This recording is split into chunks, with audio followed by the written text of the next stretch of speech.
News तक अब नए अंदाज में।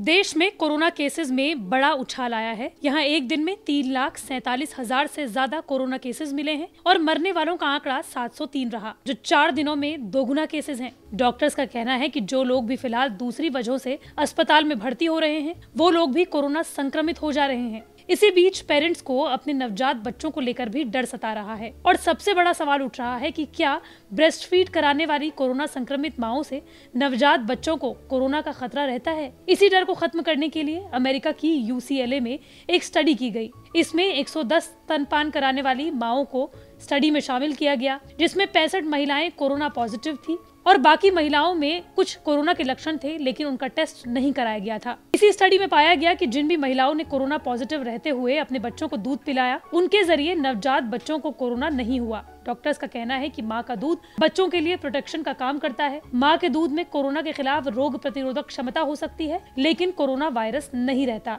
ब्रेस्ट फीड नवजात बच्चों के स्वास्थ्य को बेहतर बनाती है और जीवन भर उनके मानसिक और शारीरिक विकास में मदद करती है।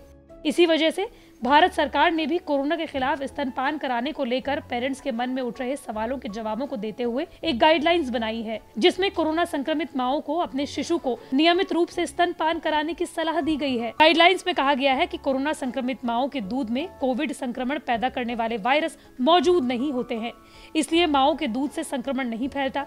कोविड संक्रमित माएं या संक्रमण की संभावनाएं वाली माओं को जन्म के 1 घंटे के भीतर नवजात बच्चे को स्तनपान कराना चाहिए। इससे बच्चे को आवश्यक मात्रा में कोलोस्ट्रम मिलता है, जो कि उनकी रोग प्रतिरोधक क्षमता को बढ़ाता है। साथ ही स्किन टू स्किन संपर्क में रखें ताकि शिशु को आवश्यक गर्मी मिल सके।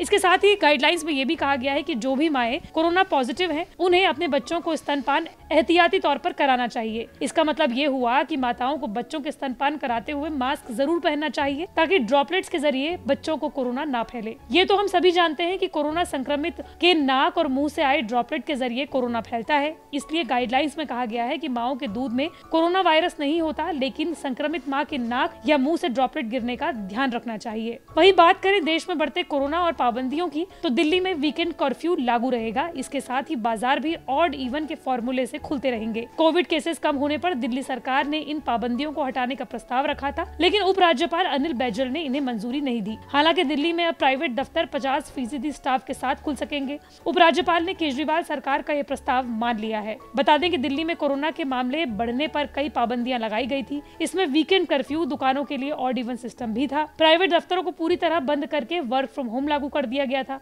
दुकानों के लिए लागू ऑड इवन सिस्टम का काफी विरोध भी हो रहा था। फिलहाल दिल्ली में कोरोना की केसेस में गिरावट आई है, लेकिन देश भर में मामले लगातार बढ़ रहे हैं।